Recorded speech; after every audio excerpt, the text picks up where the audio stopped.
obviously I know that you were hoping for a different outcome. Right. On the other hand, there are issues of free speech which you have discussed. Do you expect people to still show up? Do you think that we will still see some kind of public protest on campus? I hope not. I mean, I hope that this is not violent, and I have every expectation that it won't be violent.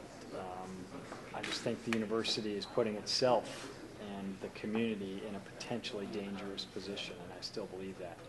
And I hope that nothing bad happens.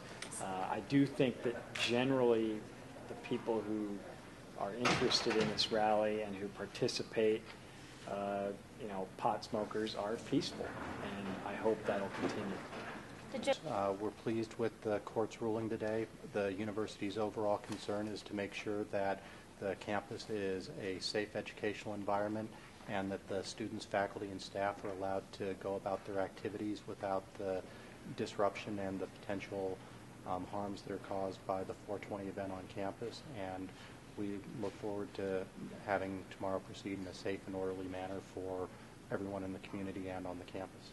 Well, we argued that the campus-wide closure was unreasonable. It was too extreme. It was too big. It was an overreaching and overbroad.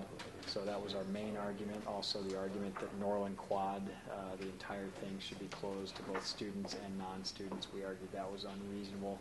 And then we argued that it was unreasonable to spread fish fertilizer when they cared about odor. Supposedly, that's going to have an odor of its own. So that's unreasonable. And then we also argued that the requirement that somebody who's not a student apply for and receive advance permission to even enter the campus was excessive and unreasonable, and the fact that everybody would have to carry with him or her identification at all times, whether a student or not student, seemed to be overreaching. I mean, it just baffles me how marijuana suddenly became so offensive on the University of Colorado at Boulder, of all places. Brought tens of thousands of people into a very small space, which posed some very significant health and safety concerns as well as burdens on the educational environment of the campus.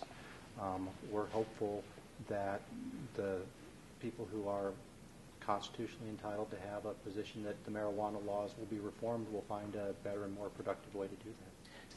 Well, obviously, later tomorrow afternoon, we'll know if this action was reasonable, and I believe it will be.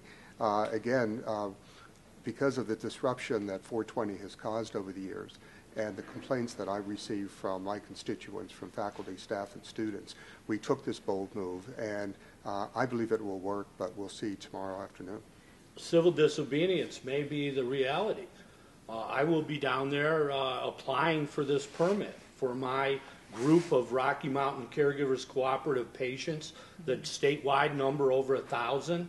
And clearly they've already limited the scope of these organized gatherings to be able to protest with a number far short of that. So clearly I see that there's going to be a problem with my permit being issued, and at that point we'll have to make some adjustments and determine exactly what is the important measure of the day. But clearly we're not advocating any forms of violence in any way, shape, or form. If I was a guessing man, we have spoken to our police department, the CUPD, as well as Boulder Police Department on rules of engagement. And what we don't want is violence on the campus. And we will do everything in our power to make this non-confrontational. Is it going to be feasible to be checking everyone's student IDs, and is this plan going to work? I believe it will work. We've talked again to police officers and talked about being out on the perimeters and making sure that individuals coming into campus have the proper identification.